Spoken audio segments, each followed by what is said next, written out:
बिहार बदलाव रैली का उद्देश्य क्या है? बिहार बदलाव रैली का साफ उद्देश्य है बिहार को बदलना। प्रशांत जी का सबसे, क्योंकि आप खुद देख रहे हैं कि बिहार में पहली बार कोई नेता आया है जो स्पेशली बिहार के लिए बात कर रहा है। आप इतने साल से राजनीति देख रहे होंगे, कोई पार्टी हो, चाहे वो स्पेशली कांग्रेस हो या बीजेपी हो, दोनों हो, ये दोनों का क्लियर कट एजेंडा है कि वहाँ सेंट्रल में मेरा सरकार रहे। लेकिन आराम से है जो हम बिहार के लिए कोई बात कर रहा है। आज आप खुद आप इतने दिन से मीडिया में हैं, कोई भी नेता है जो बिहार के लिए डायरेक्टली कोई बात कर रहा है। पहली बार कोई आदमी आया है जो बिहार की बात कर रहा है, वो कह रहे हैं कि हम अच्छा शिक्षा देंगे। कि इसमें तो किसी को कोई दिक्कत नहीं होना चाहिए। वो बोल रहे हैं कि हमें जो मॉडल स्कूल और नेतरहाट के साथ शिक्षा देंगे, तो भाई इसमें तो सबको सपोर्ट देना चाहिए।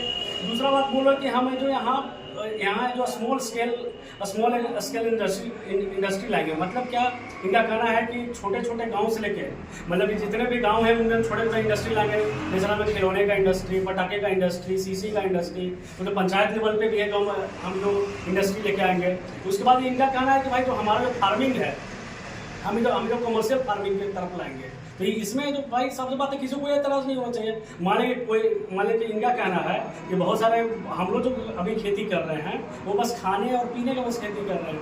लेकिन क्या है कि कमर्शियल फार्मिंग आएगा तो किसान का इनकम बढ़ेगा। क्योंकि अब देखिए इतने साल में किसानी है, इन पर कभी कोई काम नहीं हुआ है। और खासकर ये आदमी पहली बार ऐसा होगा कि नहीं हम किसान की स्थिति को बदलेंगे। कैसे आजकल देख रहे हैं कि सबसे बड़ा ये बोले कि हम अगर हमारी सरकार बनती है तो स्पेशली हम खेती में जैसे बैम्बू, खास करके बैम्बू फार्मिंग, आजकल आप देख रहे हैं कि बैम्बू फार्मिंग का, बैम्बू से आजकल कपड़ा बन रहा है, बैम्बू से बोतल बन रहा है, बैम्बू से और भी सामग्री बन रहा है। तो इसमें क्या दिक्कत है?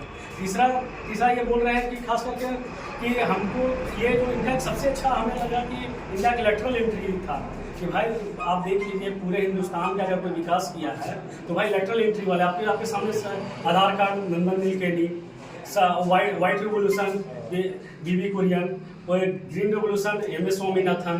तो भाई इनका सबसे बढ़िया उद्देश्य है कि भाई, क्योंकि देखिए हमारे देश में, हमारे राज्य में बहुत ज़्यादा पोटेंशियल है।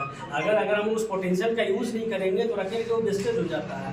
तो खास करके स्पेशली जो प्रशांत किशोर कह रहा है। उसके बाद जो सबसे बड़ा चीज़ है कि बोल रहे हैं कि हम बुजुर्गों को जो अभी जो 400 रुपये आप 2000 देंगे, इसमें किसको क्या दिक्कत है? भाई 2000 देंगे तो बोलेंगे हम पलायन रोकेंगे। तो पलायन कैसे करेंगे? तो बहुत ही कम दर पे, specially government as a guarantor बन के जो भी युवा स्टार्टअप करना चाहते हैं उनको आराम से गवर्नमेंट गारंटी में हम लोन देंगे। वो भी बहुत कम दर पे। तो उसमें क्या दिक्कत है? वो आदमी जो नेता चीज़ कर रहा है तो उसमें कभी किसी को कोई दिक्कत नहीं होना चाहिए। तो हम साफ साफ कहते हैं कि जो भी है बिहार के लोग हैं, कम से कम ये चीज़ पे जरूर आप ध्यान दीजिए कि पहली बार कोई ऐसा आया है कि जो बिहार का बात कर रहा है, बिहार को प्रेजेंट कर रहा है। तो इस देखिए यहाँ पे आप बोल रहे हैं कि हम इस प्रकार से मुद्दे पर काम करेंगे। बिहार में बहुत सारे पार्टियां हैं और बहुत सारे नेता लोग आए, सभी आप वादा किए लेकिन जनता का बीच वादा नहीं निभा पाए। क्या जनसुराज पार्टी भी उसी प्रकार से वादा को नहीं निभा पाएंगे? मतलब कि आप साफ साफ जानते हैं ये जो देहाती कहावत है, ये काट के हड़िया रोज रोज नहीं चलता है। तो साफ साफ बात है कि माने कि हम अगर काम नहीं करना था, हटा दीजिए। अगर अगली बार जनता हम लोग को ना वोट दे, हम अगर अपने वादे को पूरा नहीं करेंगे तो केवल 5 साल, यार इतने साल से सबको वोट दे रहे हैं ना, 5 साल हमें भी देख लीजिए चांस देके। अगर आप चांस नहीं दीजिएगा तो फिर पता कैसे चलेगा कि बाकी पार्टी और हम में अंतर क्या है? 11 अप्रैल को बिहार बदलाव रैली होने जा रहा है पटना के गांधी मैदान में। आप लोग वजीरगंज क्षेत्र से क्या प्लानिंग बनाए? वजीरगंज क्षेत्र से हम लोग का ये पूरा मैप प्लान है कि हम लोग खास करके है कि जगह जगह है जो हम लोग एक जो स्टेशन टाइप में बनाए हैं कि वहाँ क्या है कि हम जितने भी लोग हमारे यहाँ जाने वाले हैं, एक जगह कलेक्टिव पॉइंट होगा जो, और उसके बाद उनके रास्ते का पूरा ख्याल रखा जाएगा। वहाँ भी खाने पीने से लेके आने जाने से लेके पूरा एक एक चीज़ को रोड मैप की तरह प्लान किया गया है कि किसी को किसी प्रकार का असुविधा ना हो। क्या लगता है 2025 में जो विधानसभा चुनाव होने जा रहा है, आपका पार्टी सरकार बिहार में बना पाएंगे? 100%। और अगर जो दुर्भाग्यवश अगर नहीं होता है तो समझ लें कि बिहार का बहुत बड़ा दुर्भाग्य है कि ये जो कि अगर ये प्रशांत किशोर नहीं जिताती है तो इतने साल से भी ऐसे जी रहे थे, अभी भी जी लेंगे सब।